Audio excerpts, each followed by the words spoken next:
Welcome to CG शिक्षा मैं D सासा। जैसा कि हम लोग देख रहे हैं क्लास 12 फिजिक्स का 13 चैप्टर 13 चैप्टर के माध्यम से इससे पहले प्रीवियस वीडियो में हम लोगों ने नाभिक क्या होती है, नाभिक की संरचना क्या होती है, नाभिक की संरचना के माध्यम से इलेक्ट्रॉन क्या होती है, इलेक्ट्रॉन के माध्यम से उस पर जो नाभिक पर दो पार्टिकल्स आपके उपस्थित रहते हैं, जो मौजूद रहते हैं, न्यूट्रॉन और प्रोटॉन, उसके माध्यम के बेस पे उस वीडियो लेक्चर में आप लोगों को बताया गया था। चलिए इसके आगे का कंटेंट को हम लोग इस वीडियो लेक्चर में देखते हैं। क्लियर? तो चलिए यहाँ से हम लोग देखते हैं न्यूटन से संबंधित कुछ मुख्य तथ्य। यहाँ से हम लोग ये देखते हैं न्यूटन से संबंधित कुछ, न्यूट्रॉन से संबंधित कुछ मुख्य तथ्य के बारे में हम लोग जानते हैं कि वास्तव में न्यूट्रॉन से संबंधित कुछ मुख्य अभिगृहित होते हैं, कुछ मुख्य तथ्य होते हैं। इसको हम लोग यहाँ से जानते हैं भाई। तो चलिए यहाँ से जानते हैं न्यूट्रॉन के बेस से। न्यूट्रॉन के बेस से हम लोग इस चीज़ को जानते हैं भाई। देखिए न्यूट्रॉन के बेस पे क्या होता है। तो न्यूट्रॉन अनावेशित कण होता है भाई। यहाँ पर पहला बोल रहा है कि न्यूट्रॉन क्या होता है, अनावेशित कण होता है, जिसको मैं पहले भी बता चुका हूँ। न्यूट्रॉन क्या होता है आप लोगों का, अनावेशित कण होता है। न्यूट्रॉन आपका अनावेशित कहता है, ना तो इसमें पॉजिटिव चार्ज होता है ना तो नेगेटिव चार्ज होता है। ठीक है, अनावेशित होता है, इसमें किसी भी प्रकार का आवेश का कोई प्रभाव नहीं पड़ता है। तो उसी चीज़ को बोला जा रहा है कि यहाँ पर जो न्यूट्रॉन होती है भाई, यहाँ पर क्या होती है, जो न्यूट्रॉन होती है वह क्या होती है, अनावेशित कण होती है। न्यूट्रॉन क्या होती है, अनावेशित कण होती है।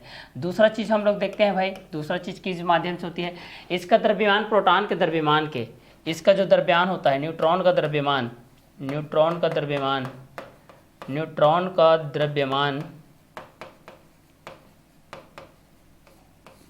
न्यूट्रॉन का जो द्रव्यमान होता है वह प्रोटॉन के द्रव्यमान से थोड़ा अधिक होता है। न्यूट्रॉन का द्रव्यमान क्या होता है, अधिक होता है भाई। किससे? प्रोटॉन के द्रव्यमान से, प्रोटॉन के द्रव्यमान से, प्रोटॉन के द्रव्यमान से। ठीक है, ये आप लोगों को क्या होता है, बड़ा होता है भाई, इस तरीके से। ठीक है, तो यहाँ से देखिए न्यूट्रॉन अनावेशित कण होता है। न्यूट्रॉन से संबंधित कुछ मुख्य अभिगृहित है, जिसमें के अंतर्गत हम लोग क्या देखें कि जो न्यूट्रॉन होती है वह अनावेशित कण होती है, अनावेशित कण होती है। क्योंकि ये न्यूट्रॉन होती है, ये किस पर स्थित होती है भाई, ये नाभिक पर स्थित होती है। नाभिक पे दो प्रकार के आपके पास पार्टिकल्स होते हैं। पहला न्यूट्रॉन के माध्यम से होता है और जो दूसरा होता है वह क्या होता है आप लोगों का, प्रोटॉन के बेस पे होता है। जो दूसरा होता है वह क्या होता है, प्रोटॉन के बेस पे होता है, जो कि प्रोटॉन आपका क्या होता है, धन आवेशित होता है। प्रोटॉन आपका क्या होता है, धन आवेशित होता है। प्रोटॉन आपका धन आवेशित होता है। इस माध्यम से ये बताया गया है सेकंड कंटेंट के माध्यम से कि इसका द्रव्यमान मतलब न्यूट्रॉन का द्रव्यमान, इसका द्रव्यमान मतलब न्यूट्रॉन का द्रव्यमान, न्यूट्रॉन का द्रव्यमान प्रोटॉन के द्रव्यमान से, न्यूट्रॉन का द्रव्यमान प्रोटॉन के द्रव्यमान से थोड़ा अधिक होता है। थोड़ा क्या होता है, अधिक होता है।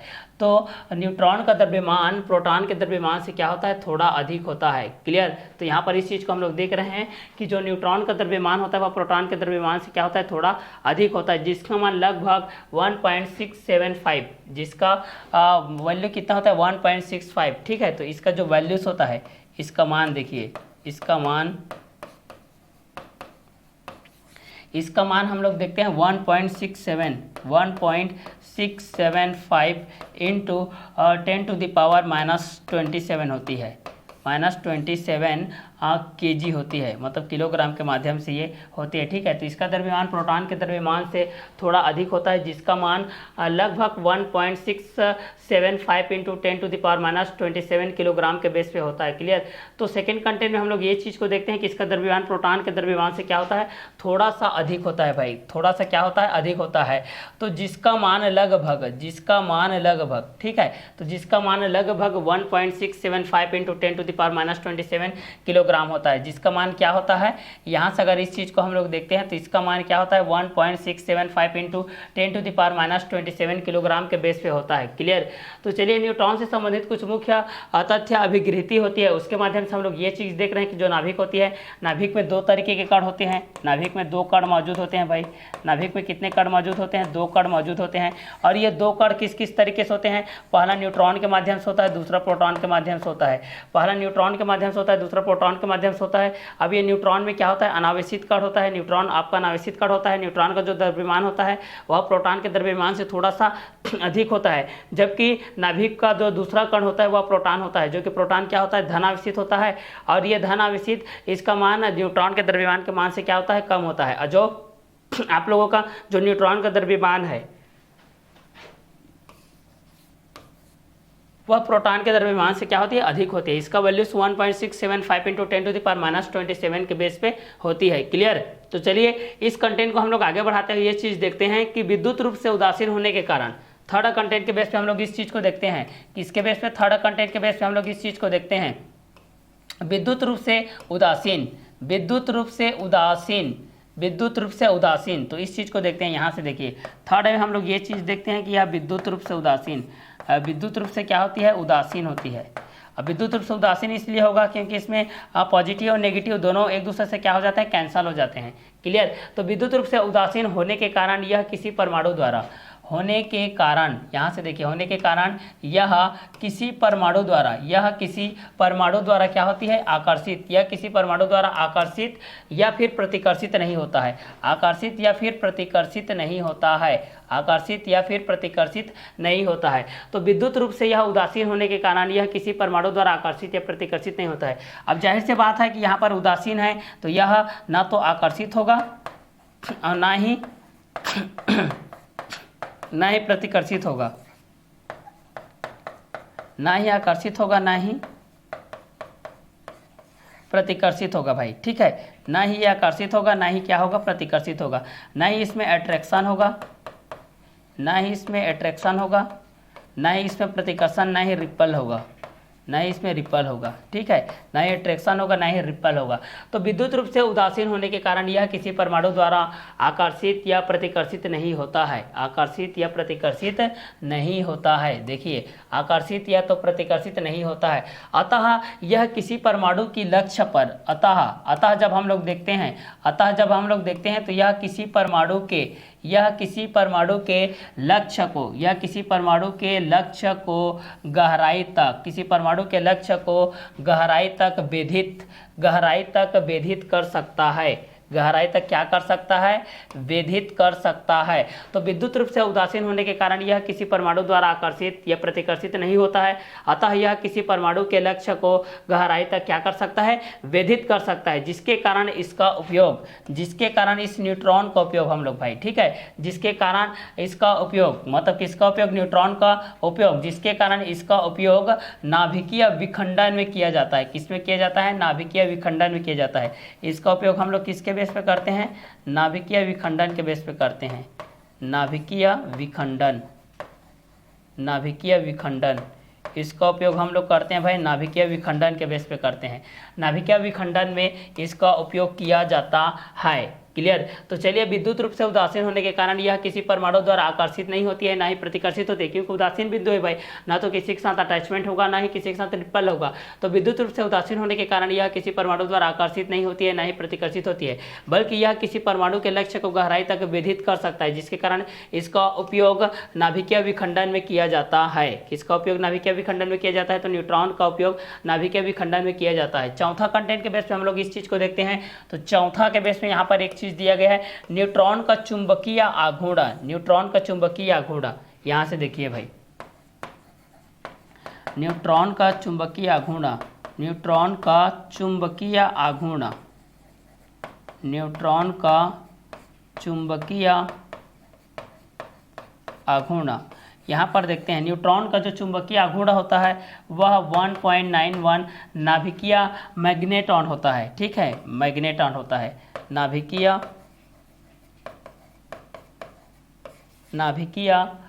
मैग्नेटॉन, नाभिकीय मैग्नेटॉन, नाभिकीय मैग्नेटॉन होता है। ठीक है, यहाँ से इसका जो आघूर्ण होता है वो 1.91 नाभिकीय मैग्नेटॉन होता है, मैग्नेटॉन होता है। ठीक है, तो यहाँ से आप लोगों के एग्जाम में पूछा जाता है कि न्यूट्रॉन का कुछ मुख्य लिखित होता है, इसका उपयोग किस तरीके से होता है। तो आप लोग ये बताओगे कि न्यूट्रॉन क्या होता है, अनावेशित होता है, इसमें किसी प्रकार का कोई चार्ज नहीं होता है, ना ही धनावेश, ना ही ऋणावेश, ना ही पॉजिटिव, ना ही नेगेटिव, ना ही प्लस आवेश, ना ही आप लोगों का माइनस आवेश। ठीक है, माइनस चार्ज। ठीक है, ना ही पॉजिटिव चार्ज, ना ही नेगेटिव चार्ज, ना ही प्लस चार्ज, चार्ज ना ही माइनस चार्ज। क्लियर, इसमें किसी प्रकार का कोई भी चार्ज नहीं होता है, उसी चीज़ को बोला जा रहा है कि न्यूट्रॉन अनावेशित कण होता है। इसका द्रव्यमान प्रोटॉन के द्रव्यमान से थोड़ा अधिक होता है। इसका जो द्रव्यमान होता है भाई, इसका जो द्रव्यमान होता है वह प्रोटॉन के द्रव्यमान से, इसका जो द्रव्यमान होता है वह प्रोटॉन के द्रव्यमान से थोड़ा अधिक होता है, जिसका मान लगभग 1.675 इंटू 10⁻27 किलोग्राम होता है। जिसका मान कितना होता है भाई,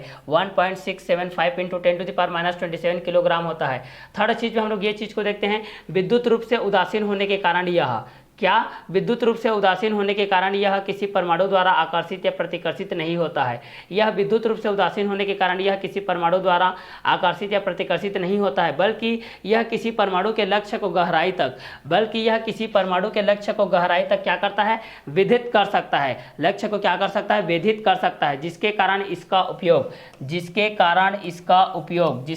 इसका उपयोग नाभिकीय विखंडन में किया जाता है। किसमें किया जाता है, नाभिकीय विखंडन में किया जाता है। इस न्यूट्रॉन का चुंबकीय आघूर्ण 1.91 नाभिकीय मैग्नेट्रॉन होता है। तो ये था आपका न्यूट्रॉन से संबंधित कुछ मुख्य तथ्य और कुछ मुख्य उपयोगिता, जो कि एग्जाम की दृष्टि से बहुत ही इंपॉर्टेंट होता है। ये एग्जाम में आने लायक क्वेश्चन होता है, 2 नंबर का क्वेश्चन है। क्लियर, तो चलिए इसके आगे के कंटेंट को देखते हैं। इसका 5वां कंटेंट क्या होता है, इस चीज को देखते हैं। देखिए, इसका स्पिन कोणीय संवेग, जो न्यूट्रॉन होता है भाई, जो क्या होता है आप लोगों का, न्यूट्रॉन होता है, जो आप लोगों का क्या होता है, न्यूट्रॉन होता है। इस न्यूट्रॉन का जो स्पिन कोणीय संवेग होता है, न्यूट्रॉन का क्या होता है, स्पिन कोणीय संवेग जो होता है, स्पिन जो आप लोगों का क्या होता है, कोणीय संवेग, क्या होता है आप लोगों का, कोणीय संवेग, ठीक है। तो कोणीय संवेग क्या होता है, 1/2 h/2 पाई के बेस पे होता है, 1/2 और h/2 पाई के बेस पे होता है। किसके बेस पे होता है, 1/2 इंटू h/2 पाई के बेस पे होता है। तो इसका स्पिन कोणीय संवेग 1/2 इंटू h/2 पाई के बेस पे होता है। न्यूट्रॉन को ऑन 1⁻1 या n से क्या किया जाता है, व्यक्त किया जाता है। या तो n के माध्यम से या n के माध्यम से, 0 के माध्यम से हम इस चीज को क्या कर सकते हैं, व्यक्त कर सकते हैं, प्रदर्शित कर सकते हैं, दर्शा सकते हैं, प्रकट कर सकते हैं, डिनोट कर सकते हैं। क्लियर, तो इसका जो स्पिन का जो कोणीय संवेग है वो 1/2 पाई के बेस पे होता है। यहाँ पर न्यूट्रॉन को ऑन टू द पावर 1 के बेस पे या n से क्या किया जाता है, दर्शाया जाता है, प्रदर्शित किया जाता है, अभिव्यक्त किया जाता है, प्रकट किया जाता है, लिखते हैं, प्रदर्शित करते हैं, डिनोट करते हैं। क्लियर, चलिए इसका आगे कंटेंट को देखते हैं। 6 कंटेंट के बेस पे यह हो गया, 5th कंटेंट के बेस पे हो गया, 7th कंटेंट के बेस पे हम लोग इस चीज को देखते हैं। नाभिक के भीतर न्यूट्रॉन, देखिए, अब किसके भीतर भाई, नाभिक के भीतर। यहाँ पर देखिए, ये नाभिक के भीतर, ये हो गया आपका नाभिक। इस नाभिक के भीतर न्यूट्रॉन क्या होते हैं, स्थायी होते हैं। नाभिक के भीतर में जो न्यूट्रॉन होता है भाई, नाभिक के भीतर में क्या होता है, जो न्यूट्रॉन होता है, नाभिक के भीतर में क्या होता है, जो न्यूट्रॉन होता है वह क्या होता है, स्थायी होता है। वह क्या होता है, स्थायी होता है, अस्थायी नहीं होता है भाई। क्या होता है, स्थायी होते हैं। किंतु मुक्त न्यूट्रॉन अस्थायी होते हैं। लेकिन जैसे कि मुक्त इलेक्ट्रॉन होता है ना, उसी प्रकार यहाँ पर मुक्त न्यूट्रॉन भी होते हैं। मुक्त क्या होते हैं, न्यूट्रॉन, मुक्त न्यूट्रॉन होते हैं, जो कि आपस में क्या होते हैं, अस्थायी होते हैं। आपस में क्या होते हैं, ये अस्थायी होते हैं। आपस में ये आप लोगों के क्या होते हैं, अस्थायी होते हैं। तो इसी चीज़ को बोला जा रहा है कि नाभिक के भीतर न्यूट्रॉन स्थायी होते हैं। नाभिक के भीतर में न्यूट्रॉन क्या होते हैं, स्थायी होते हैं। तो नाभिक के भीतर में न्यूट्रॉन क्या होते हैं, स्थायी होते हैं। लेकिन मुक्त न्यूट्रॉन, लेकिन अगर यहाँ पर हम लोग इस चीज़ को देखते हैं कि लेकिन मुक्त न्यूट्रॉन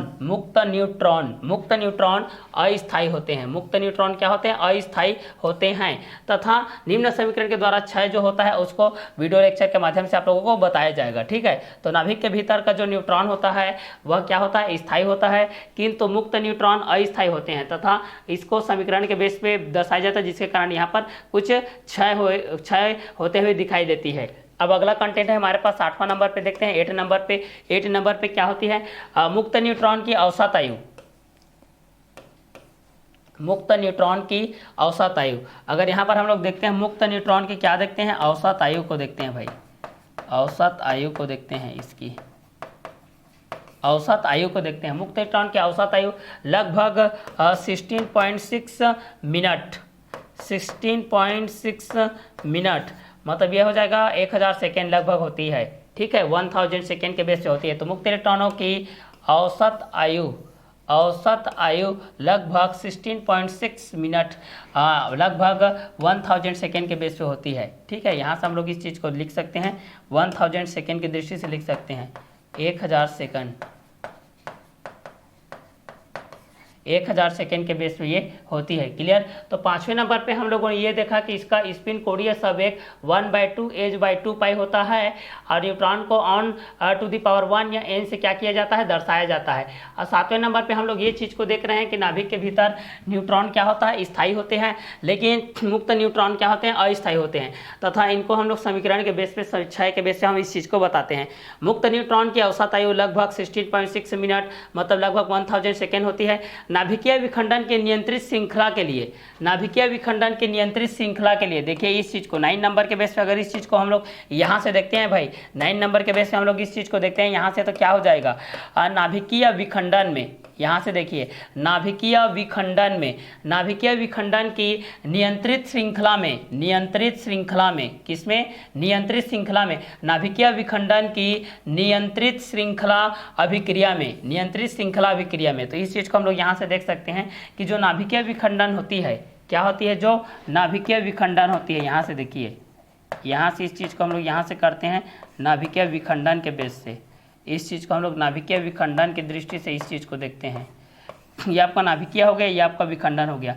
नाभिकीय विखंडन की नियंत्रित श्रृंखला, नाभिकीय विखंडन की नियंत्रित श्रृंखला,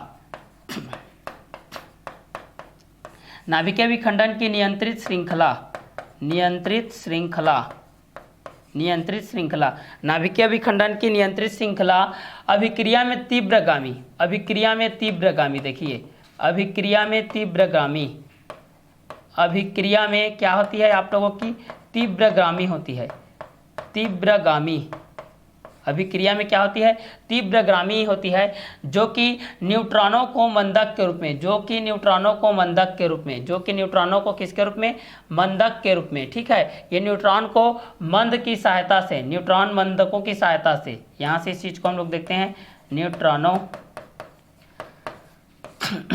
न्यूट्रॉनों की मंद सहायता से। ठीक है, यहाँ से इस चीज को हम लोग देखते हैं नाभिकीय विखंडन की नियंत्रित श्रृंखला अभिक्रिया में तीव्रगामी न्यूट्रॉनों को मंद की सहायता से, न्यूट्रॉनों को मंद की सहायता से, न्यूट्रॉनों को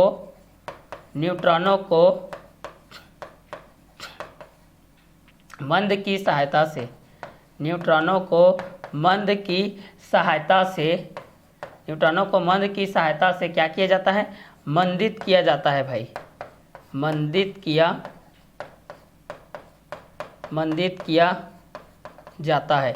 न्यूट्रॉनों को क्या किया जाता है, मंदित किया जाता है। यहाँ से देखिए, तो नाभिकीय विखंडन की नियंत्रित श्रृंखला में, नाभिकीय विखंडन की नियंत्रित श्रृंखला में, यहाँ पर देखिए नाभिकीय विखंडन की नियंत्रित श्रृंखला अभिक्रिया में, नाभिकीय विखंडन की नियंत्रित श्रृंखला अभिक्रिया में तीव्रगामी न्यूट्रॉनों को, तीव्रगामी न्यूट्रॉनों को, नाभिकीय विखंडन की नियंत्रित श्रृंखला अभिक्रिया में तीव्रगामी न्यूट्रॉनों को मंदक की सहायता से मंदित किया जाता है, मंदक की सहायता से क्या किया जाता है, मंदित किया जाता है, मंदक की सहायता से मंदित किया जाता है, मंदक की सहायता से क्या किया जाता है भाई, मंदित किया जाता है। इन मंदित न्यूट्रॉनों को, इन मंदित न्यूट्रॉनों को, यहाँ से देखिए इन मंदित न्यूट्रॉनों को तापीय न्यूट्रॉन भी कहते हैं। इन मंदित न्यूट्रॉनों को भी क्या बोलते हैं भाई हम लोग, इस चीज को तापीय न्यूट्रॉन भी कहते हैं। क्या न्यूट्रॉन कहते हैं, तापीय न्यूट्रॉन कहते हैं। तो यहाँ से इस चीज को हम लोग यहाँ से ये इस चीज में हम लोग लिख सकते हैं कि यहाँ पर जो मंदित न्यूट्रॉन होते हैं भाई जो मंदित न्यूट्रॉन होता है भाई, उसको हम लोग क्या बोल सकते हैं, यहाँ से तापीय न्यूट्रॉन भी बोल सकते हैं। क्या बोल सकते हैं, तापीय न्यूट्रॉन। इस चीज को हम लोग बोल सकते हैं तापीय न्यूट्रॉन। क्लियर। तो ये जो आप लोगों का था जो कि न्यूट्रॉन से संबंधित कुछ अभिगृहिती थी, जिसके अंतर्गत हम लोगों ने ये चीज़ देखा कि इसकी स्पिन कोणीय संवेग 1/2 h/2 पाई होता है। न्यूट्रॉन को ऑन टू द पावर 1 या n से प्रदर्शित किया जाता है। नाभिक के भीतर न्यूट्रॉन क्या होते हैं, स्थायी होते हैं, लेकिन मुक्त न्यूट्रॉन अस्थायी होते हैं, तथा इसको समीकरण के बेस पे दर्शा सकते हैं, जिसके अंतर्गत हम लोग इस चीज़ को देखते हैं कि यह मुक्त न्यूट्रॉन की औसत आयु के लगभग 16.6 मिनट 1000 सेकेंड के बेस पे होती है। नाभिकीय विखंडन की नियंत्रित श्रृंखला अभिक्रिया में तीव्रगामी न्यूट्रॉनों की मंदक की सहायता से मंदित किया जाता है। इन मंदित न्यूट्रॉनों को तापीय न्यूट्रॉन भी कहते हैं। तो ये था हमारा न्यूट्रॉन से संबंधित कुछ मुख्य अभिगृहित।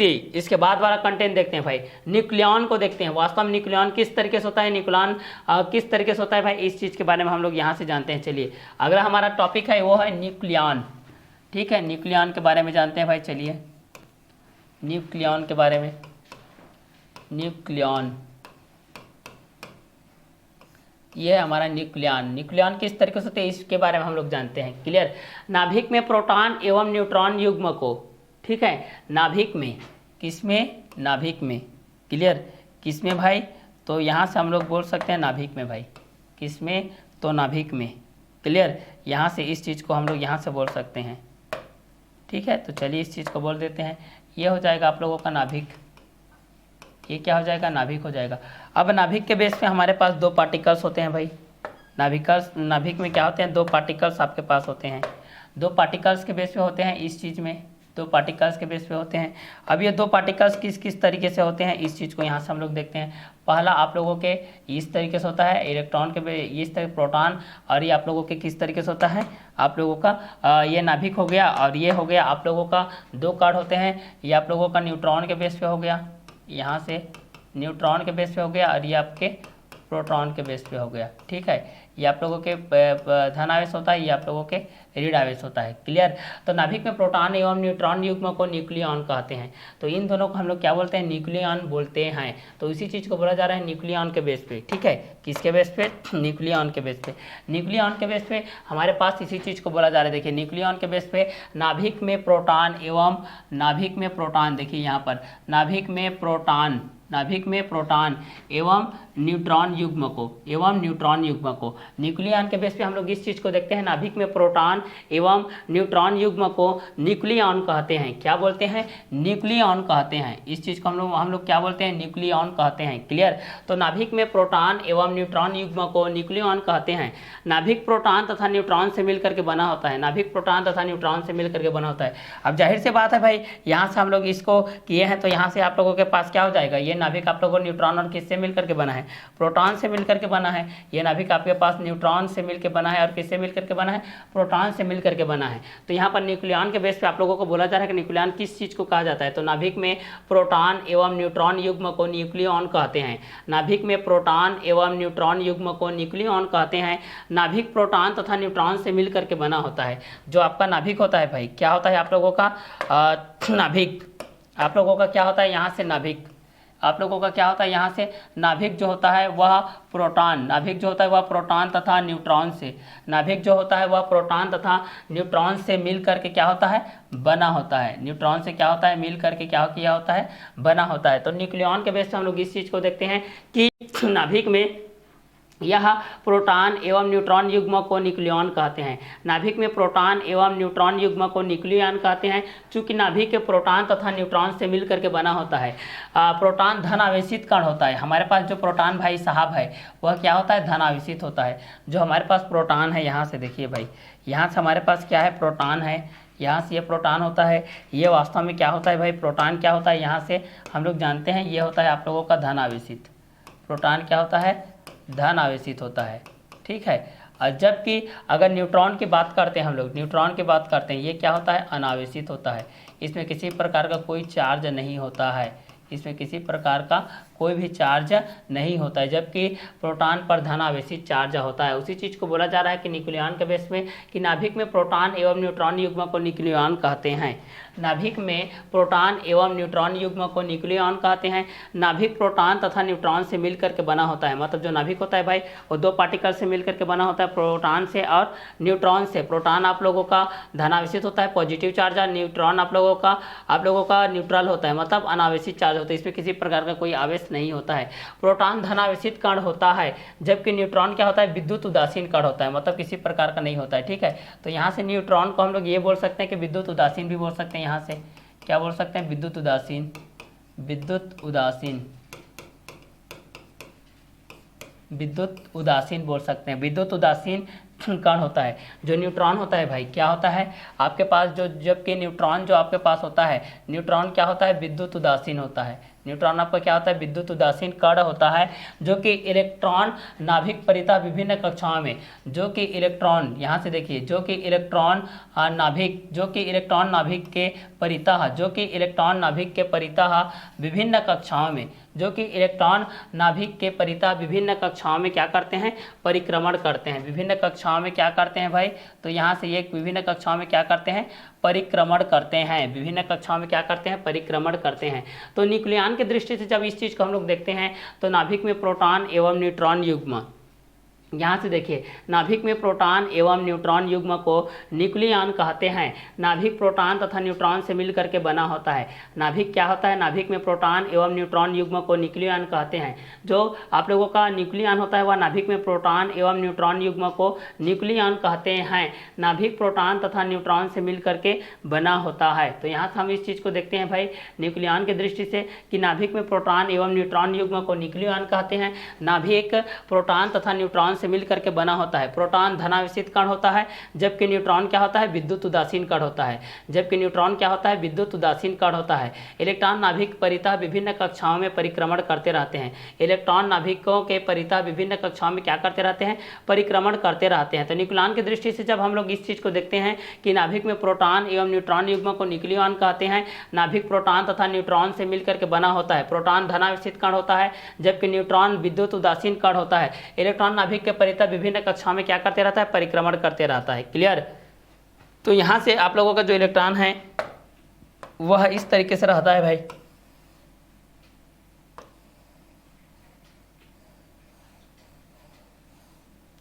ये देखिए इस तरीके से।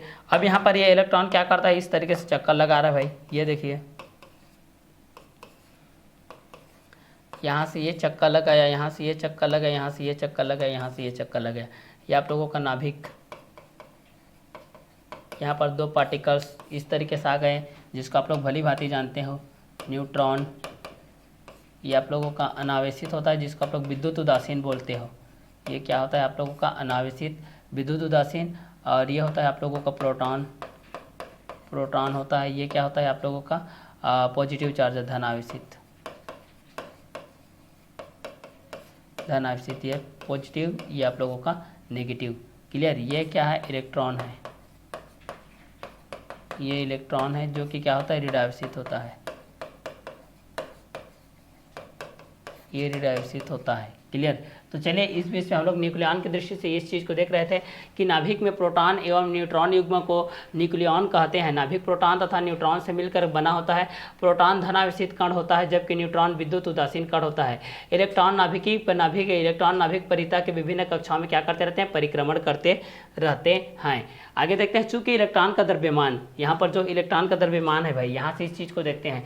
चूंकि इलेक्ट्रॉन का जो द्रव्यमान होता है भाई, इस चीज़ को हम लोग देखते हैं इलेक्ट्रॉन का द्रव्यमान के बेस पे। देखिए मोस्ट इंपॉर्टेंट कंटेंट है ये, इसको अच्छे से देखते रहिए, सुनते रहिए और नोट डाउन करते रहिए। चूंकि इलेक्ट्रॉन का द्रव्यमान नगण्य होता है। इलेक्ट्रॉन का क्या होता है, द्रव्यमान। इलेक्ट्रॉन का हो गया ये द्रव्यमान, इलेक्ट्रॉन का द्रव्यमान हो गया, ये क्या होता है, नगण्य। इलेक्ट्रॉन का द्रव्यमान क्या होता है भाई, नगण्य होता है। अतः परमाणु का संपूर्ण द्रव्यमान, अतः परमाणु का संपूर्ण द्रव्यमान, अतः परमाणु का संपूर्ण द्रव्यमान, संपूर्ण द्रव्यमान, संपूर्ण द्रव्यमान। ठीक है। चूंकि इलेक्ट्रॉन का जो द्रव्यमान होता है वह बहुत ही क्या होता है, आप लोगों का नगण्य होता है, इसलिए सब परमाणु का संपूर्ण जो द्रव्यमान होता है उसके नाभिक में क्या माना जाता है, केंद्रित माना जाता है। संपूर्ण द्रव्यमान, संपूर्ण द्रव्यमान, द्रव्यमान उसके नाभिक में क्या माना जाता है, केंद्रित माना जाता है। उसके नाभिक में क्या होता है, केंद्रित होता है। इस नाभिक में यह क्या होता है, केंद्रित होता है। इस नाभिक में क्या होता है, यह केंद्रित माना जाता है। ठीक है। तो इसी चीज़ को बोला जा रहा है कि चूंकि इलेक्ट्रॉन का द्रव्यमान नगण्य होता है, चूंकि इलेक्ट्रॉन का द्रव्यमान क्या होता है, नगण्य होता है। चूंकि इलेक्ट्रॉन का द्रव्यमान क्या होता है, नगण्य होता है। चूंकि इलेक्ट्रॉन का द्रव्यमान नगण्य होता है। यहाँ पर इस चीज़ को हम लोग यहाँ से देख रहे हैं। देखिए ये इलेक्ट्रॉन हो गया, इसका ये द्रव्यमान हो गया। इलेक्ट्रॉन का द्रव्यमान क्या होता है, नगण्य होता है।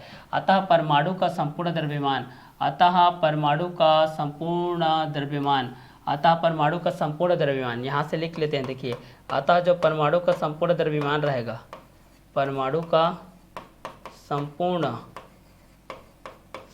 द्रव्यमान, संपूर्ण द्रव्यमान, ठीक है। तो यहाँ पर इसी चीज़ को देखिए, चूंकि इलेक्ट्रॉन का द्रव्यमान नगण्य होता है, इलेक्ट्रॉन का द्रव्यमान क्या होता है, नगण्य होता है भाई, ठीक है। तो इसी चीज़ को बोला जा रहा है कि इलेक्ट्रॉन का द्रव्यमान नगण्य होता है, अतः परमाणु का संपूर्ण द्रव्यमान उसके नाभिक में केंद्रित माना जाता है। उसके नाभिक में क्या माना जाता है, केंद्रित माना जाता है। संपूर्ण द्रव्यमान उसके नाभिक में, संपूर्ण द्रव्यमान उसके नाभिक में केंद्रित माना जाता है। उसके नाभिक में क्या माना जाता है, केंद्रित माना जाता है। परमाणु में प्रोटॉनों की संख्या उसके इलेक्ट्रॉनों की संख्या के बराबर होती है।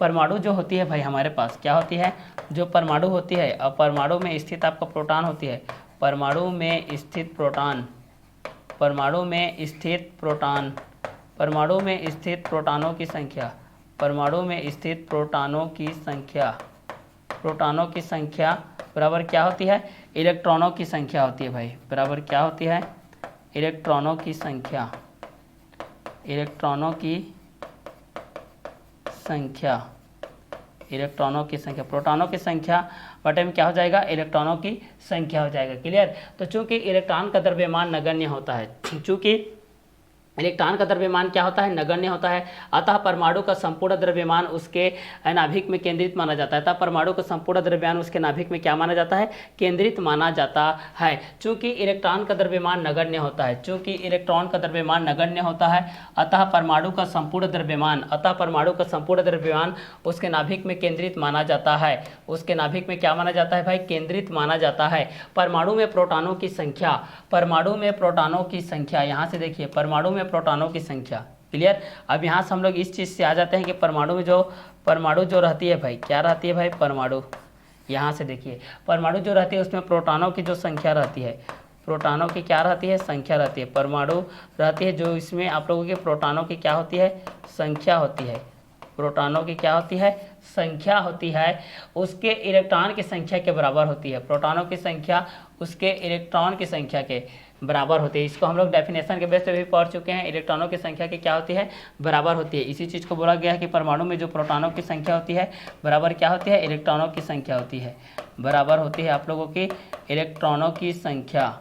ये किसके भी तुल्य होती है, इलेक्ट्रॉनों की संख्या के तुल्य होती है। तो उसी चीज़ को बताया जा रहा है कि चूंकि इलेक्ट्रॉन का द्रव्यमान नगण्य होता है, चूंकि इलेक्ट्रॉन का द्रव्यमान क्या होता है, नगण्य होता है, अतः परमाणु का संपूर्ण द्रव्यमान उसके नाभिक में केंद्रित माना जाता है। उसके नाभिक में क्या माना जाता है, केंद्रित माना जाता है। अतः परमाणु में प्रोटॉनों की संख्या उसके इलेक्ट्रॉनों की संख्या के क्या होती है, बराबर होती है। अतः यहाँ पर हम लोग ये चीज़ को माना जा सकता है कि परमाणु में प्रोटॉनों की संख्या उसके इलेक्ट्रॉनों की संख्या के क्या होती है, बराबर होती है। उसके इलेक्ट्रॉनों की संख्या के क्या होती है, बराबर होती है। उसके इलेक्ट्रॉनों की संख्या क्या होती है, बराबर होती है। अर्थात परमाणु में धन आवेश, अर्थात परमाणु में धन आवेश, अर्थात परमाणु में धन आवेश। यहाँ से हम लोग बोल सकते हैं कि यहाँ पर जो परमाणु है इसमें जो धन आवेश होती है, ये परमाणु होती है, इस परमाणु में आप लोगों की क्या होती है, जो धन आवेशित होती है भाई। इस परमाणु में क्या होती है, आपकी जो धन आवेश होती है, इस परमाणु में आपकी क्या होती है, जो धन आवेश होती है वह ऋण आवेश के बराबर होती है। वह इलेक्ट्रॉन के ऋण आवेश की क्या होती है, बराबर होती है। वह इलेक्ट्रॉन की ऋण आवेश, वह इलेक्ट्रॉन की ऋण आवेश, ऋण आवेश, वह इलेक्ट्रॉन की ऋण आवेश की क्या होती है, बराबर होती है। वह ऋण आवेश के क्या होती है भाई, बराबर होती है। ऋण आवेश की क्या होती है, बराबर होती है। जिसके कारण परमाणु विद्युत रूपेण होता है, जिसके कारण परमाणु क्या होता है, विद्युत रूपेण होता है। इसके कारण आपका परमाणु जो होता है वह क्या होता है, परमाणु, इसके कारण आपका जो परमाणु होता है वह विद्युत रूपेण,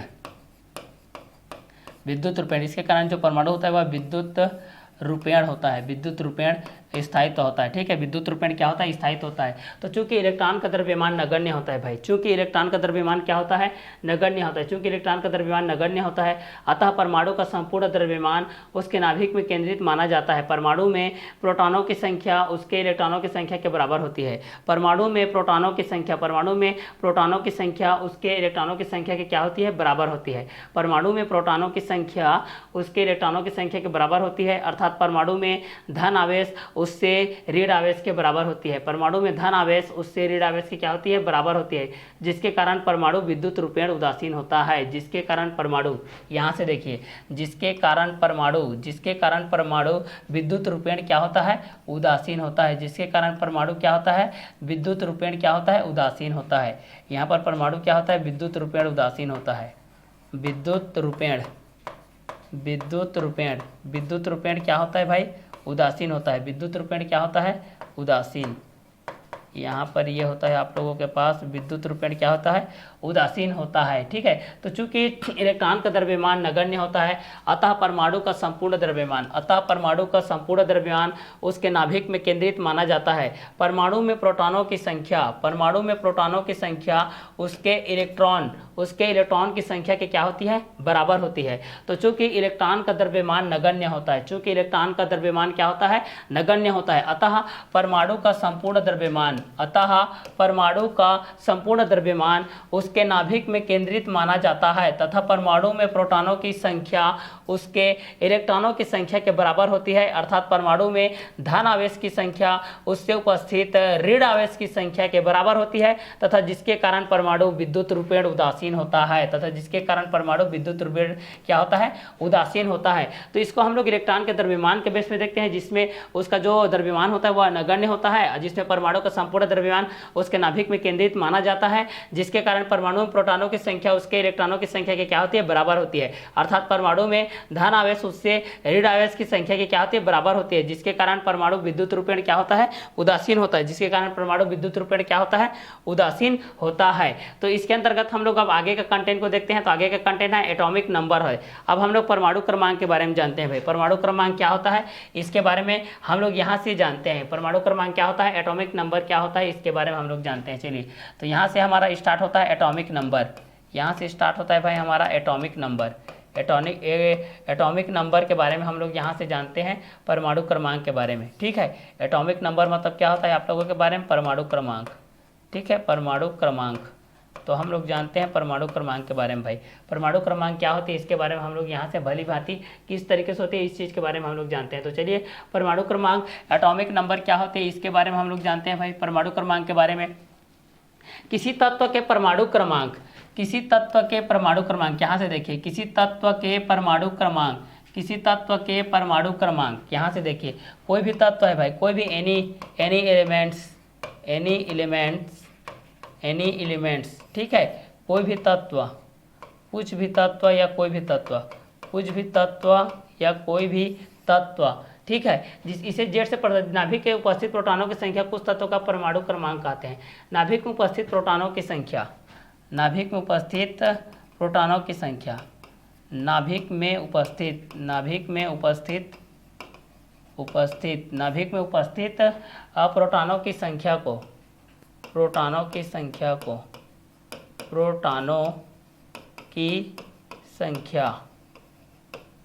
ठीक है, नाभिक में उपस्थित प्रोटॉनों की संख्या उस तत्व का परमाणु क्रमांक कहलाता है। उस तत्व का परमाणु क्रमांक कहलाता है।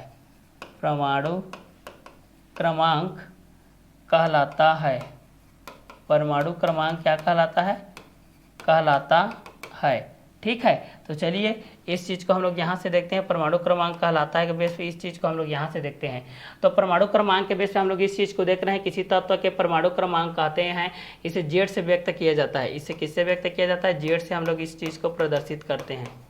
इसको हम लोग किससे प्रदर्शित करते हैं, तो इस चीज़ को हम लोग जेड से प्रदर्शित करते हैं। ठीक है, तो यहाँ से हम लोग इस चीज़ को देखते हैं, नाभिक में उपस्थित प्रोटॉनों की संख्या को उस तत्व का क्या कहते हैं, परमाणु क्रमांक कहलाता है, जिसको हम लोग किससे प्रदर्शित करते हैं, जेड से प्रदर्शित करते हैं। तो उसी चीज़ को बोला जा रहा है कि इसे किससे प्रदर्शित किया जाता है, जेड से प्रदर्शित किया जाता है। नाभिक में उपस्थित प्रोटॉनों की संख्या को उस तत्व के परमाणु क्रमांक कहा जाता है, या परमाणु क्रमांक कहते हैं, जिसे जेड से प्रदर्शित किया जाता है। जिससे किससे प्रदर्शित किया जाता है, जेड से प्रदर्शित किया जाता है। जिसको हम लोग किससे प्रदर्शित करते हैं, जेड से प्रदर्शित करते हैं। चूंकि द्रव्यमान संख्या, परमाणु भार, चूंकि यहाँ पर हम लोग मास नंबर या एटॉमिक नंबर के बारे में पढ़ रहे हैं, यहाँ पर किसके बारे में पढ़ रहे हैं, मास नंबर। ठीक है, मास नंबर या फिर एटॉमिक नंबर, एटॉमिक नंबर या एटॉमिक मास, मास नंबर या फिर एटॉमिक मास के बेस पे हम इस चीज़ को देख सकते हैं कि द्रव्यमान संख्या या परमाणु भार। यहाँ से देखिए ये आप लोगों को द्रव्यमान हो जाएगा, ये संख्या हो जाएगा, द्रव्यमान संख्या या परमाणु भार। द्रव्यमान संख्या या फिर परमाणु भार किस तरीके से होती है, इस चीज़ को यहाँ से हम लोग देखते हैं भाई। चलिए तो यहाँ से हम लोग इस चीज़ को देखते हैं कि द्रव्यमान संख्या या परमाणु भार के बेस पे जो होती है वह किस तरीके से होती है, इस चीज़ को हम लोग यहाँ से देखते हैं। तो परमाणु भार की दृष्टि से अगर इस चीज़ को हम लोग देखते हैं, पर द्रव्यमान संख्या या परमाणु भार नाभिक में प्रोटॉनों एवं न्यूट्रॉनों की संख्या के योग को, नाभिक में प्रोटॉनों एवं न्यूट्रॉनों की संख्या के योग को देखिए। द्रव्यमान संख्या या फिर परमाणु भार किस बेस पे कहते हैं, तो इस चीज़ को देखिए, नाभिक में प्रोटॉनों की संख्या, नाभिक में प्रोटॉनों की संख्या, नाभिक में प्रोटॉनों की संख्या, यहाँ से देखिए। तो चलिए इस चीज़ को हम लोग देखते हैं, द्रव्यमान संख्या या परमाणु भार। द्रव्यमान संख्या, द्रव्यमान संख्या या फिर परमाणु भार, या फिर होता है परमाणु भार। द्रव्यमान संख्या पढ़ते हैं या फिर क्या पढ़ते हैं, इस चीज़ को परमाणु भार पढ़ते हैं। ठीक है, इस चीज़ को हम लोग द्रव्यमान संख्या के बेस पे जान सकते हैं या फिर परमाणु भार के बेस पे हम लोग इस चीज़ को जान सकते हैं। नाभिक में प्रोटॉनों एवं न्यूट्रॉनों की संख्या, नाभिक में प्रोटॉनों एवं न्यूट्रॉनों की संख्या, यहाँ पर देखिए नाभिकों में प्रोटॉनों एवं न्यूट्रॉनों की संख्या, इस चीज़ को यहाँ से हम लोग देखते जा रहे हैं भाई। नाभिक में, नाभिक में प्रोटॉनों, प्रोटॉनों, नाभिक में प्रोटॉनों एवं न्यूट्रॉनों की संख्या, प्रोटॉनों एवं न्यूट्रॉनों की संख्या, एवं न्यूट्रॉनों की संख्या, न्यूट्रॉनों की संख्या, संख्या। नाभिक में आप लोगों का जो देखा जाता है, नाभिक में प्रोटॉनों की एवं न्यूट्रॉनों की संख्या, नाभिक में प्रोटॉनों या एवं न्यूट्रॉनों की संख्या, नाभिक में प्रोटॉनों एवं न्यूट्रॉनों की संख्या, यहाँ पर देखिए नाभिक में न्यूट्रॉनों या प्रोटॉनों की संख्या के योग को, नाभिक में प्रोटॉनों एवं न्यूट्रॉनों की संख्या के योग को, मतलब प्रोटॉनों की संख्या, प्रोटॉनों की संख्या, प्रोटॉनों की संख्या प्लस न्यूट्रॉनों की संख्या, प्लस न्यूट्रॉनों की संख्या, प्लस न्यूट्रॉनों की संख्या, प्लस होता है आप लोगों के पास न्यूट्रॉनों की संख्या, प्रोटॉनों की संख्या प्लस न्यूट्रॉनों की संख्या के योग को उस परमाणु की, के योग को, के योग को उस परमाणु की योग को उस परमाणु की द्रव्यमान संख्या, उस परमाणु की द्रव्यमान संख्या, उस परमाणु की क्या बोला जाता है, द्रव्यमान संख्या। यहाँ से देखिए उस परमाणु की द्रव्यमान संख्या,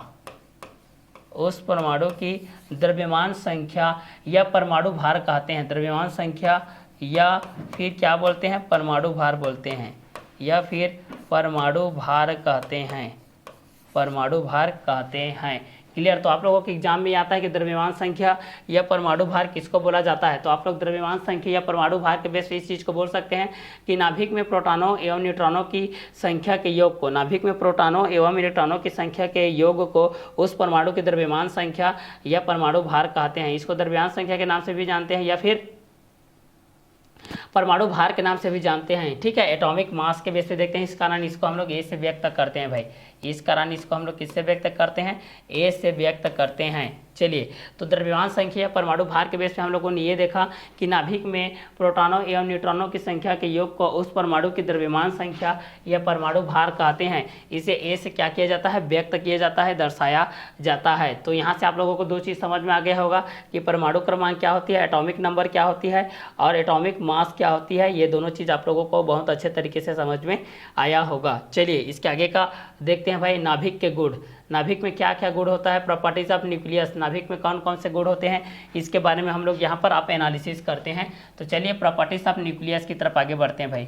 न्यूक्लियस के बेस पे हम लोग इस चीज़ को देखते हैं कि यहाँ पर किस तरीके से होता है। चलिए, तो न्यूक्लियस के बेस पे हम लोग इस चीज़ को देखते हैं। देखिए, न्यूक्लियस जो होती है जिसको हम लोग क्या बोलते हैं, नाभिक, नाभिक। ठीक है, अब इस नाभिक की दृष्टि से इस चीज़ को हम लोग देखते हैं। नाभिक के प्रमुख गुण निम्नलिखित होते हैं। तो पहला हम लोग पढ़ते हैं नाभिक के गुण के बारे में। किसके बारे में पढ़ते हैं, नाभिक के गुण के बारे में। नाभिक क्या होती है इसके बारे में हम लोग पहला देखते हैं। यहाँ से देखिए, नाभिक के गुण के बारे में हम लोग देखते हैं। क्लियर, किसके बारे में देखते हैं, नाभिक के गुण के बारे में देखते हैं। तो चलिए, पहला क्या बोल रहा है, नाभिकों के प्रमुख गुण निम्नलिखित है। यहाँ से बोला जा रहा है, देखिए नाभिकों के, नाभिकों के प्रमुख गुण निम्नलिखित है। नाभिकों के प्रमुख गुण क्या होते हैं? निम्नलिखित है। पहला आवेश को लेकर के है, पहला चार्ज को लेकर के यहाँ से एक्सप्लेनेशन किया गया है, मतलब यहाँ से इसको डिस्क्राइब किया गया है। तो पहला चार्ज के बेस पे है। तो चलिए इस चीज़ को हम लोग देखते हैं। पहला चार्ज के बेस पे दिया गया है, पहला दिया गया है चार्ज के बेस पे, इसके बेस पे दिया गया है चार्ज के बेस पे, जिसको हम लोग क्या बोलते हैं? आवेश, जिसको बोला जाता है आवेश। क्लियर? तो चलिए चार्ज के बेस पे क्या होता है, इस चीज़ को हम लोग यहाँ से देखते हैं।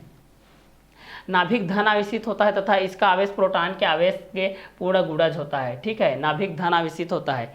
नाभिक जो होता है वो किस आवेशित होता है? धन आवेशित के बेस पे होता है। जो आप लोगों का नाभिक होता है, नाभिक होता है वह क्या होता है? धन आवेशित होता है, वह धन आवेशित, धन आवेशित।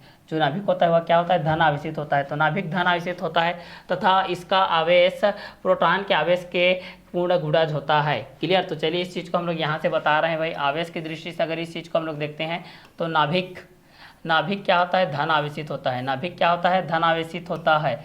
नाभिक क्या होता है? धन आवेशित होता है तथा इसका आवेश प्रोटॉन के आवेश के क्या होता है? बराबर होता है। तथा इसका आवेश प्रोटॉन के आवेश का क्या होता है? पूर्ण गुणज होता है, पूर्ण गुणज होता है। पूर्ण क्या होता है? गुणज होता है। यदि परमाणु क्रमांक देखिए, यदि परमाणु क्रमांक क्या हो? जेड हो। यदि परमाणु क्रमांक जेड हो तो नाभिक का कुल आवेश, जेड हो तो नाभिक का कुल आवेश क्या होता है? प्लस जेड ई होता है। प्लस क्या होता है? जेड ई होता है। प्लस क्या होता है? जेड ई होता है। तो नाभिक के गुण के अंतर्गत प्रॉपर्टीज ऑफ न्यूक्लियस के बेस पे हम लोग इस चीज़ को देखते हैं। नाभिकों के प्रमुख गुण के अंतर्गत तो पहला आवेश की दृष्टि से देखते हैं। पहला किसकी दृष्टि से देखते हैं? आवेश की दृष्टि से देखते हैं। तो जब आवेश की दृष्टि से हम लोग इस चीज़ को देखते हैं तो क्या होता है कि नाभिक क्या होता है? यहाँ पर धन आवेशित होता है। नाभिक क्या होता है भाई? तो यहाँ पर नाभिक आपका क्या होता है? धन आवेशित होता है। क्लियर? तो नाभिक धन आवेशित होता है तथा इसका आवेश प्रोटॉन के आवेश का क्या होता है? पूर्ण गुणज होता है। इसका आवेश प्रोटॉन के आवेश का पूर्ण गुणज होता है। यदि परमाणु क्रमांक जेड हो तो नाभिक का कुल आवेश प्लस जेडी होता है, मतलब उसमें जो कुल आवेश होता है वह उसके नियत के बेस पे होता है। क्लियर? तो यहाँ पर नाभिकों के प्रमुख गुण के निम्नलिखित होते हैं। तो इस आवेश के नाभिक धन आवेश के बेस पे होता है, इसका आवेश प्रोटॉन के आवेश के क्या होता है? पूर्ण गुणज होता है। यदि परमाणु क्रमांक जेड हो तो नाभिक का जो कुल आवेश होता है वह उसके तुल्य होता है। तो इसको फर्स्ट गुण के बेस पे देखें। अब सेकंड के बेस पे देखते हैं भाई, द्रव्यमान के बेस पे आते हैं। दूसरा हमारा जो कंटेंट है वो द्रव्यमान को लेकर के है। तो दूसरा हम लोग द्रव्यमान के बेस पे आते हैं। दूसरा जो कंटेंट है वो है आप लोगों का द्रव्यमान। दूसरा है आप लोगों का मास, द्रव्यमान के बेस पे है। द्रव्यमान को लेकर के हम इस चीज़ को हम लोग गणना करते, देखिए। तो दूसरा द्रव्यमान के बेस पे हम लोग इस चीज़ को लेकर के गणना करते हैं। द्रव्यमान के बेस पे क्या होता है? तो द्रव्यमान परमाणु का संपूर्ण द्रव्यमान। यहाँ से देखिए परमाणु जो होता है भाई साहब, जो कि परमाणु के बारे में आप लोग जानते ही हैं, जो कि परमाणु के बारे में आप लोग जानते ही हैं। तो यहाँ पर देखिए परमाणु का संपूर्ण पृष्ठ, परमाणु का संपूर्ण द्रव्यमान, परमाणु का संपूर्ण द्रव्यमान, देखिए परमाणु का संपूर्ण द्रव्यमान लगभग 99.99% से भी अधिक, से भी अधिक, से भी अधिक, से भी अधिक, देखिए यहाँ से भी अधिक, से भी अधिक अधिक द्रव्यमान नाभिक में रहता है। ठीक है, परमाणु का संपूर्ण 99.9% से भी अधिक द्रव्यमान नाभिक में रहता है। किस में रहता है? नाभिक में। परमाणु का संपूर्ण 99.9 से भी अधिक द्रव्यमान नाभिक में रहता है। किस में रहता है? नाभिक में रहता है भाई, नाभिक में रहता है। क्लियर? तो इसी चीज़ को सेकेंड में बता रहा है। फर्स्ट टर्म में हम लोग द्रव्यमान के बेस में, फर्स्ट टर्म हम लोग यहाँ पर देखे थे भाई।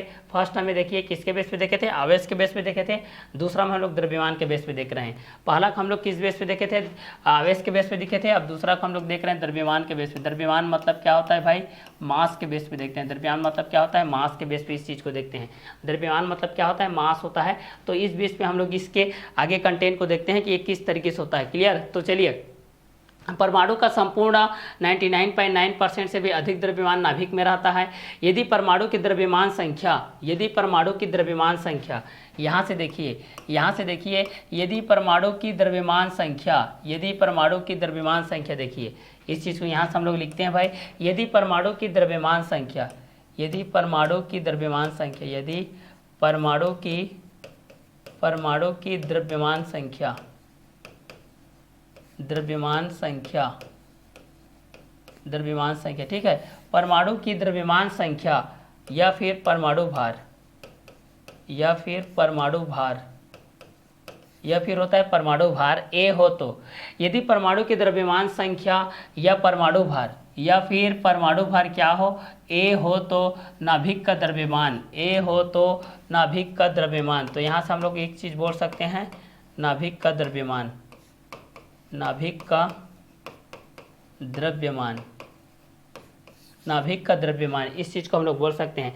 तो दूसरा द्रव्यमान की दृष्टि से हम लोग इस चीज़ को देखते हैं कि परमाणु का संपूर्ण 99.9% से भी अधिक द्रव्यमान नाभिक में रहता है। यदि परमाणु की द्रव्यमान संख्या परमाणु भार ए हो तो नाभिक का द्रव्यमान कितना होता है, तो नाभिक का द्रव्यमान ए इक्वल टू, यहाँ से अगर देखेंगे तो ये कितना हो जाएगा 1.67 इंटू 10⁻⁻27 किलोग्राम के माध्यम से ये हो जाएगा। तो ये आप लोगों का वैल्यूज रहेगा, किसके बेस पे रहेगा, ये भी आप लोगों का द्रव्यमान के बेस पे रहेगा, किसके बेस पे रहेगा, ये आप लोगों का द्रव्यमान के बेस पे रहेगा।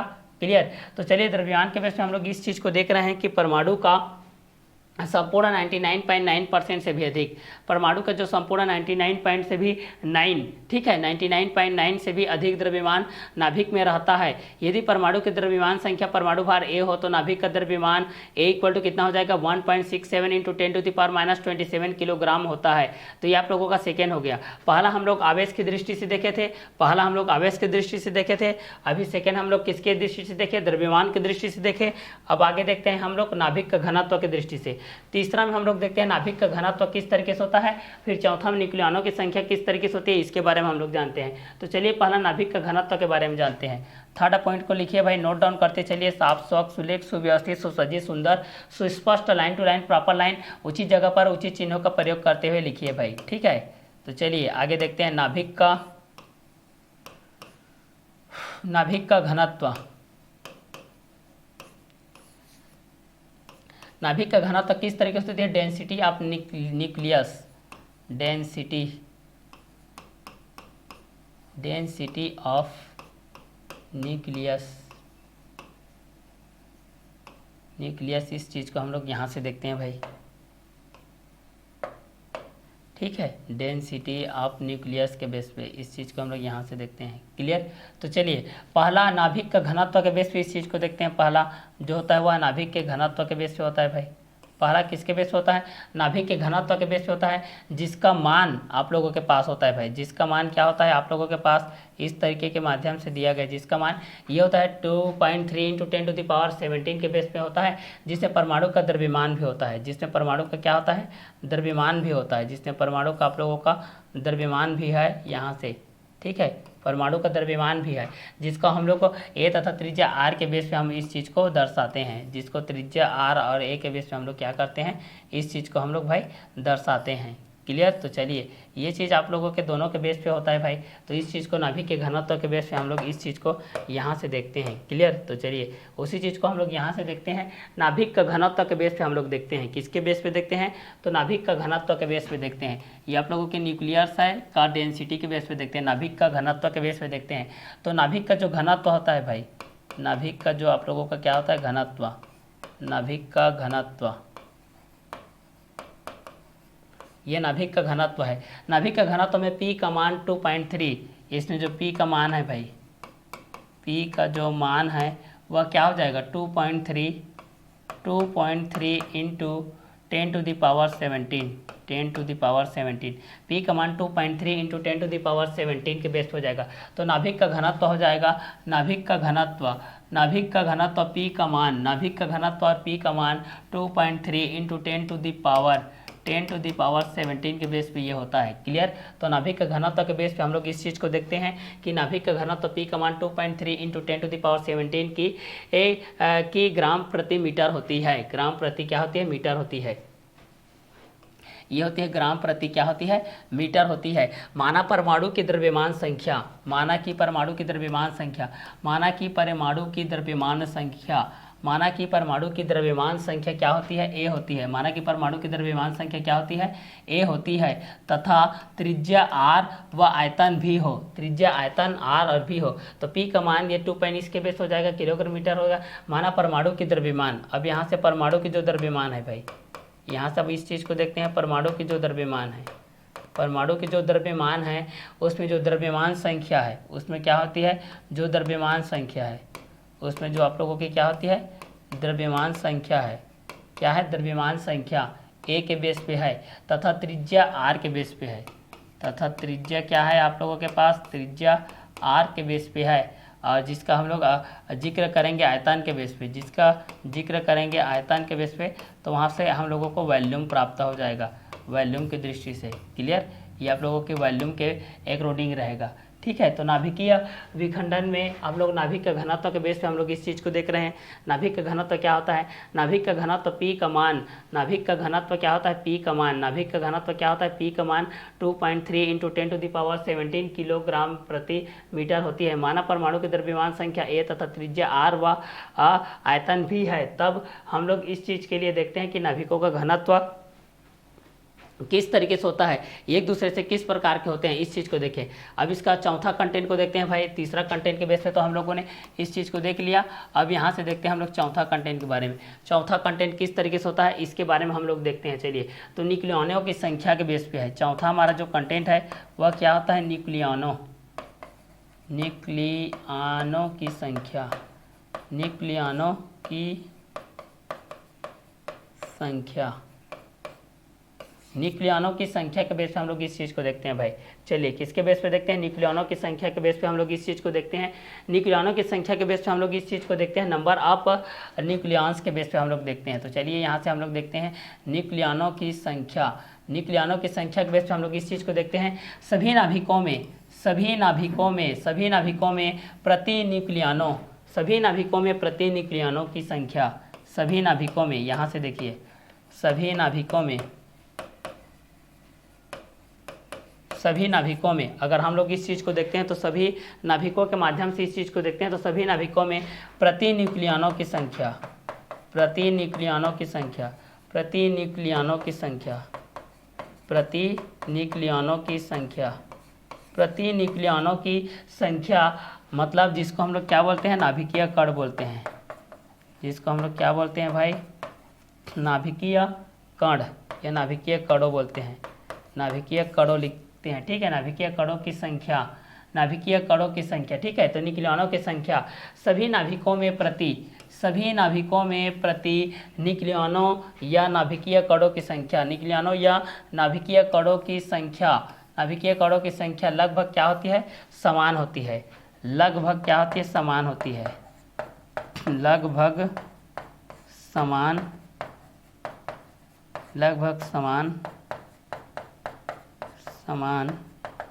होती है, लगभग क्या होती है, समान होती है। तो न्यूक्लियनों की संख्या के बेस पर अगर इस चीज़ को हम लोग देखते हैं कि सभी नाभिकों में प्रति न्यूक्लियनों की संख्या, न्यूक्लियनों की संख्या के बेस में देखेंगे तो सभी नाभिकों में प्रति न्यूक्लियनों की संख्या, सभी नाभिकों में प्रति न्यूक्लियनों की संख्या, सभी नाभिकों में न्यूक्लियनों की जो संख्या होती है वह लगभग क्या होती है, समान होती है। यह 10 न्यूक्लियन प्रति मीटर के बेस पे होती है। यह कितने मीटर के बेस होती है, तो यह 10 न्यूक्लियन, 10 न्यूक्लियन पर मीटर के बेस पे होती है भाई, पर मीटर के बेस पे ये आप लोगों के पास होती है। क्लियर, तो नाभिक का घनत्व के बेस पे आप लोग इस चीज़ को जान सकते हैं कि नाभिक का घनत्व पी का मान 2.3 × 10⁻17 के किलोग्राम मीटर के बेस पे होता है। मानव परमाणु का जो द्रव्यमान होता है भाई वह संख्या ए तथा त्रिज्या आर तथा आयतन भी है। तब न्यूक्लियनों की संख्या सभी नाभिकों में प्रति न्यूक्लियनों की, नाभिकीय कणों की संख्या की क्या होती है, लगभग समान होती है।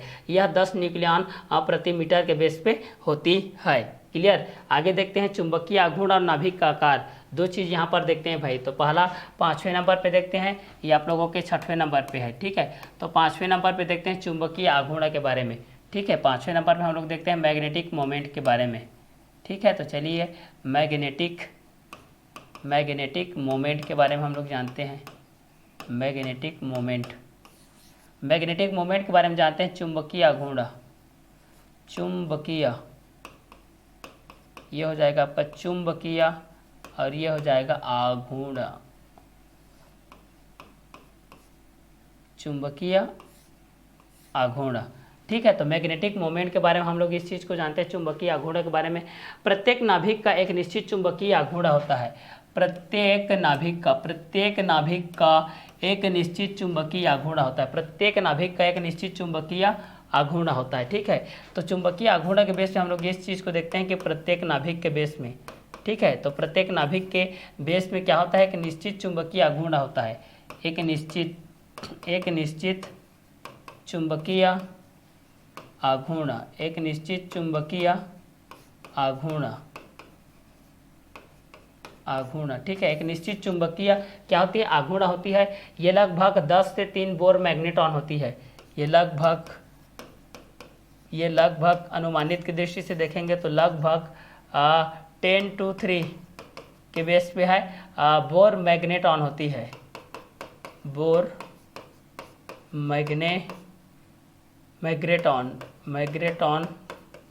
मैग्नेट्रॉन होती है। ठीक है, तो चुंबकीय आघूर्ण के बेस पे हम लोग इस चीज़ को देख रहे हैं। किसके बेस पे देख रहे हैं, चुंबकीय आघूर्ण के बेस पे देख रहे हैं। चुंबकीय आघूर्ण के बेस पे देख रहे हैं, प्रत्येक नाभिक का निश्चित चुंबकीय आघूर्ण होता है। चुंबकीय आघूर्ण होता है, ये लगभग 10 to 3 बोर मैग्नेट्रॉन होता है।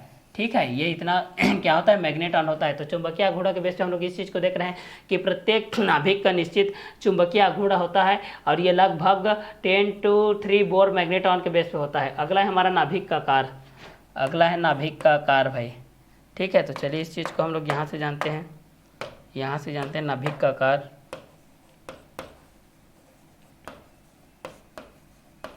नाभिक का आकार के बारे में हम लोग जानते हैं भाई, वास्तव में ये नाभिक का आकार किस तरीके से होता है, इसके बारे में हम लोग यहाँ से जानते हैं भाई, कि वास्तव में नाभिक किस तरीके से होती है, इसके बारे में हम लोग यहाँ से जानते हैं। तो नाभिक का आकार के बारे में जानते हैं, साइज ऑफ न्यूक्लियस के बारे में हम लोग जानते हैं। यहाँ से नाभिक हो गया, इसका क्या हो गया, आकार। तो नाभिक के आकार के बेस पे हम लोग जानते हैं साइज ऑफ न्यूक्लियस के बारे में। ठीक है, ये आप लोग साइज ऑफ न्यूक्लियस के बारे में हो जाएगा। ठीक है, तो यहाँ से इस चीज़ को देखते हैं। नाभिक का आकार के बेस पे हम लोग इस चीज़ को देखते हैं, नाभिक के आकार के बेस पे, नाभिक का आयतन उसके, ठीक है, यहाँ पर उसी के यहाँ का नाभिक का आयतन उसके न्यूक्लियनों की संख्या की, नाभिक का आयतन उसके न्यूक्लियनों की संख्या की। जो नाभिक का आयतन होता है भाई, जो नाभिक का आयतन होता है, नाभिक का आयतन बराबर द्रव्यमान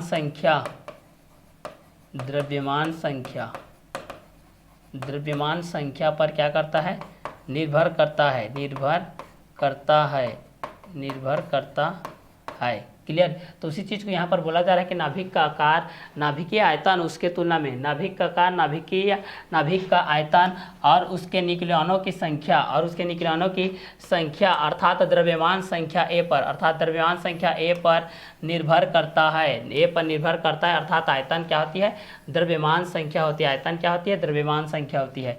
तो ये था हमारा इसके गुण के अंतर्गत में नाभिक का आकार के बेस पे, चुंबकीय आघूर्ण के बेस पे देखे, और उसके बाद नाभिक का घनत्व देखें, न्यूक्लियनों की संख्या को देखें, द्रव्यमान संख्या को देखें, और उसके बाद आप लोगों का आवेश को देखें। तो ये आप लोगों के नाभिक के गुण के अंतर्गत आता है। ये किसके अंतर्गत आता है, नाभिक के गुण के अंतर्गत आता है, जिसके अंतर्गत आवेश की दृष्टि से हम लोगों ने इस चीज़ को देखा, द्रव्यमान की दृष्टि से भी देखा, और आप लोगों को नाभिक के घनत्व के बेस पे देखा, न्यूक्लियनों की संख्या के बेस पे भी देखा, और यहाँ पर चुंबकीय आघूर्ण और नाभिक के आकार, जिसके कारण नाभिक का आयतन, जिसके कारण नाभिक का क्या होता है, आयतन होता है भाई। नाभिक का आयतन उसके न्यूक्लियनों की संख्या, अर्थात उसके द्रव्यमानों की संख्या पर क्या करती है, निर्भर करती है। अर्थात ये आयतन और द्रव्यमान संख्या के क्या होती है, बराबर होती है। क्लियर। तो ये था आज का हमारा वीडियो लेक्चर, जिसके अंतर्गत हम लोगों ने नाभिक के गुण के बारे में जाना, चुंबकीय आघूर्ण, नाभिक के आकार के साइज के बारे में जाने। तो नेक्स्ट वीडियो लेक्चर में हम लोग मिलेंगे इसके आगे का कंटेंट के साथ। इसका आगे का कंटेंट आप लोगों को क्या है कि चुंबकीय आघूर्ण क्या होती है, नाभिक का आकार किस तरीके से होता है, नाभिक को हम लोग किस तरीके से बदल के लिखते हैं, नाभिक का साइज किस तरीके से होता है, द्रव्यमान, इलेक्ट्रॉन, न्यूट्रॉन दोनों में किस तरीके से पारस्परिक क्रियाएं होती है, किस तरीके से दोनों के बीच में पारस्परिक क्रियाएं करती है, ये दोनों के अटैचमेंट किस तरीके से होते हैं, और जब एक परमाणु दूसरे परमाणु के साथ अटैचमेंट होता है तो उस पर किस प्रकार का प्रभाव होता है, अणु छोटे छोटे होते हैं तो उनकी प्रवृत्ति किस तरीके से होती है, छोटे छोटे परमाणु अणु का ही निर्माण क्यों करते हैं, अणु की स्थायित्वता किस प्रकार की होती है, परमाणु की स्थायित्वता किस प्रकार की होती है, परमाणु संख्या क्या होती है, परमाणु संख्या किस तरीके से निकालते हैं, परमाणु भार किस तरीके से निकालते हैं, द्रव्यमान संख्या क्या है, इसके बारे में हम लोग नेक्स्ट वीडियो लेक्चर में मिलते हैं। तो आज का क्लास को हम लोग यही वर्क करते हैं। Okay, bye, have a nice day.